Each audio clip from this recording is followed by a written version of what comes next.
Welcome to the Dashboard Effect podcast. I'm Brick Thompson. And I'm Landon Oaks. Landon, last time we met, we talked about using AI tools in just in business, but in programming. And one of the things that we touched on was that there can be some reticence for software engineers to want to use these tools for a number of reasons. One, maybe they tried them earlier and they didn't work very well, or I don't know, they had an experience where it seemed like it took more time than it actually saved. But one of the things I also hear is that there's some people that just love the art of programming. I think of myself as a programmer. I've always thought of it or have a relationship to it that's more like it's a tool. Like the gratification I get is out of building something that works and solves a problem, not necessarily figuring out the beauty of the code. But there are other people that really enjoy that, figuring out the beauty of the code. And so I'm sure even on your team, and maybe you've had that experience yourself, those types of feelings, I don't know. I'd just like to kind of talk through that a little bit. And how do you support someone who's got that, but also you want them to take advantage of some of the productivity gains that you can get through some of these tools? Yeah, it's a great question. I lean a little bit more towards your camp personally, right? Where the fun for me is what happens at the end, not so much building it in the first place. Yeah. But I do have several guys on my team that are more in that camp of the art of the code, right? And so I think what you hit on early was the first roadblock that I saw was, okay, they tried it back in October, right, of 2025. Yeah. It wasn't very good. And so a lot of them just kind of stopped and never returned to it.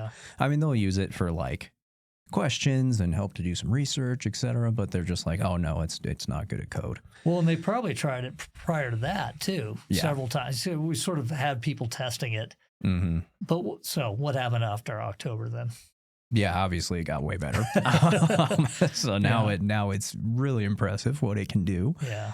And so I've been, we're trying to get those guys to get back in there and start using it, so at least see that, hey, this is not the same model. It works much better now.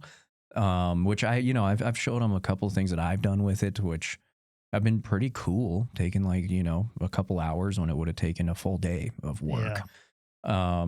To kind of help them get back into that mindset of, okay, this is a different game now. It is different because certainly with Opus 4.7 and GPT 5.5 Codex and Claude Code, you can write code much faster. Mm-hmm. There's still issues, though, that crop up. Like it can write code that's not as efficient as it should be. It's repeating code that doesn't need to, or I guess it could, introduce bugs and so on that you don't know about, although, frankly, you can use those tools for really thorough testing as well. So there's sort of a different mindset that has to come into play, I think. Yeah. You're using it to crank out sort of the rote code that you would spend a few hours writing. It can just do quickly. But then you have to be really smart about how you prompt it, what your design is. Maybe, how you give the requirements to the tool, and then how are you verifying that it's really good? And I think maybe the art comes back into it in terms of taste. Like there's a certain thing about taste in software development. You can see code that works, but it's not nice to use, not nice to look at. Just feels clunky, and then code that's very similar but is really smooth and easy to use, something like that. So maybe the art comes back in with that. I don't know. Yeah, no, I completely agree. That's where the background of coding is so huge with AI. You can actually go look at it now and then tell it to make these changes, do something different, etc. Which that's actually how one of my better engineers on my team, well, probably the best, he kind of got over he was much more in the art camp, right? You know, he likes to do the code. He likes to make sure it's reusable, it's modular, it's clean, big proponent of that. And he's really good at it. How he kind of got over that hump is he uses it in Visual Studio Code now with the extensions. Okay. And he has it Like basically when you use AI to do something, you can do yes, always do this, or I'm going to improve every single thing you do. Yes. He is in the I'm going to improve every single thing you do because he actually reads it, looks at it, and if he doesn't like it, he'll tell it, no, you need to change it to do this, or you know, this looks bad, like make this cleaner. And he still gets huge gains out of it, but he still feels like he's kind of in control, you know, and really the orchestrator. Do you think he enjoys that mode of working? He does, yeah. It's interesting. I'm more in the YOLO camp. You know, let it roll and then let's look at it afterwards. Yeah. I think for me, it depends. If it's something that I know really well, I like the way he does it because I can really make sure that it's going to be really useful. If it's something that I don't work in, I'm like, just go for it. I'm not going to give you any good feedback anyways. Like it's interesting too, though. If I'm working on production code that, you know, is critical to our business or our client's business, then I'm not YOLO at all. But if I'm building some kind of an application, maybe it's to help me with some kind of business utility, or maybe it's a personal thing. Yeah. I'm more apt to let it go and see how it does and then work on it from there. And of course, if you're doing something in production, you've got to review all the code and make sure it's actually safe and not doing something weird. For sure. So what do you think is the best way to help someone get over that hump? Not that they have to, but I do worry that people that don't start utilizing these tools, that it could hurt them just in their professional career. Yeah. I don't know. How do you think about that? Yeah, it's a really good question. And we're still kind of trying to figure it out. For instance, on my team, we use AI a lot. I think we could use it more and better. And we're still trying to foster that kind of culture. One of the things we're working on now is, for lack of a better name, we're calling it AI enablement, where we have certain people in the company who have already fully adopted AI. They're using it in awesome ways. They're getting incredible gains out of it. So we're going to have those people kind of lead a little bit of a group to show what they're doing, show others what they're doing, encourage other people who aren't in that group to also show what they're doing. So the idea is, like, let's just show them the art of the possible. Yeah. Hopefully get the machine turning upstairs to where they're like, oh, I could use this on that problem I had yesterday. Yeah. I hated that problem. It'd be awesome. Yeah. It's interesting. I think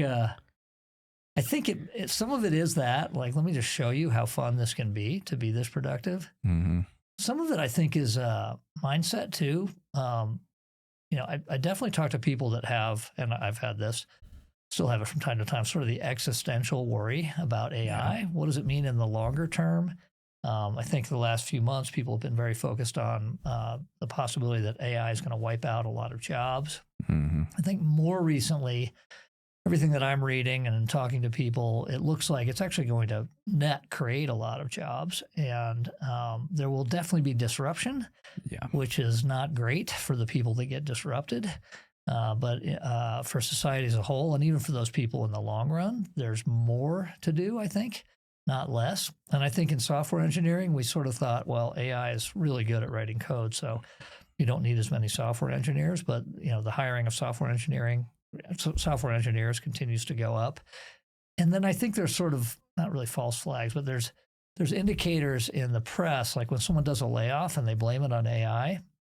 I'm not sure it's actually always AI. Mm-hmm. Maybe they overhired post-COVID. Maybe the business isn't doing that well. But going to, if you're a public company, you can go to the street and say, hey, we're doing this layoff to increase our efficiency thanks to AI. So we're an even better company than you thought, sort of masking maybe we made mistakes in the past that we're correcting now.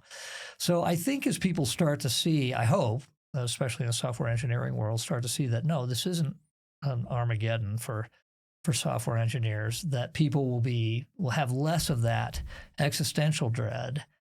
They may still have the sort of the feeling of, I don't want to do something that's going to take away this art that I love doing. If you're a craftsman and, you build, let's say you build beautiful cabinetry by hand, it might be hard to switch to working in more of an automated CNC type environment, which I totally get. So I'm not quite sure how you do that, but maybe there's a new art around prompting and writing requirements and how you interact and so on that could be just as much fun. but you have to sort of get over that hump. Yeah. I mean, yeah, absolutely. I agree. I think, you're like, at least where we're at now, you're always still going to need that human in the loop. And it becomes critical for that human to know kind of what the AI is doing, what we talked about, make sure that like the taste is there, the aspect that AI is not able to do yet. Yeah. So you're just going to, people are just going to be way more productive. We're going to be able to do a lot more things, but yeah, you're going to always need that person. I think you are. I mean, if you literally turn everything over to the AIs, it doesn't go that well in terms of coding. I mean, you can have them, commit and push to GitHub and approve its own PRs and all that, but you're just going to end up with a mess and probably more work or business problems that you didn't expect. So there really is still a tight integration with the person to get it right, and maybe the hump is to see that, okay, that's actually really fun, getting to orchestrate that. And you're still exercising your code mind as you're looking at code and approving PRs and so on.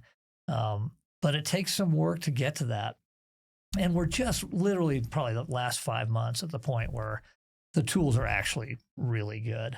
Up until then, they were helpful, but had a lot of problems. But around Christmas time, 2025, I think, what was it, Opus 4.5, and then we got 4.6, I think, in February, 4.7 now. Or did that happen in February? Anyway, I've lost track. It's all happening so quickly. And the GPT 5.5, and then Codex, their harness for coding, is actually quite good. That just changed the game. I mean, it actually is a really good tool now. Mm-hmm. Yeah. Yeah, they're wonderful now at this point. I was a bit of a skeptic at the beginning as well, and now I'm all in. You're not, yeah. Yeah, I know you're working on things like setting up frameworks for building certain things so that the AIs go down the right path to start with and sort of don't get off track. Probably makes it a lot easier then to look at the code and know whether it's making sense too. Yeah, yeah. And it also kind of gives it, like, it doesn't have to worry so much about the entire picture, which is can be a drawback, right? When it's looking at a single spot and it doesn't know necessarily what's happening over here, right? That can get you into issues.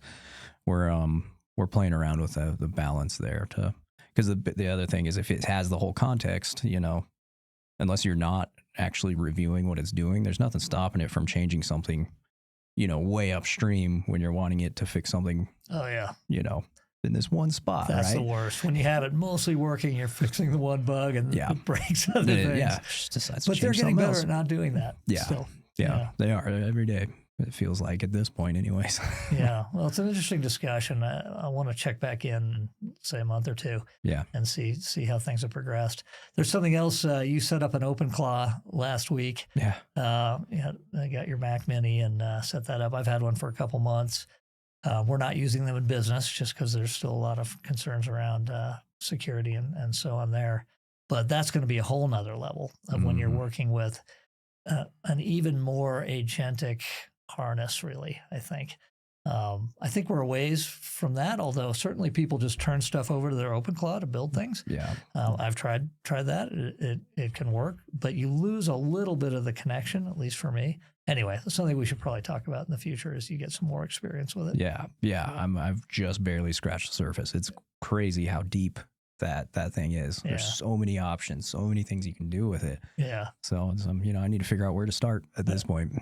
All right. We'll come back to that in a future episode then when you've had a little time. Yeah. Perfect. All right. Good to chat. Talk to you soon. Yeah. Thank you. Okay.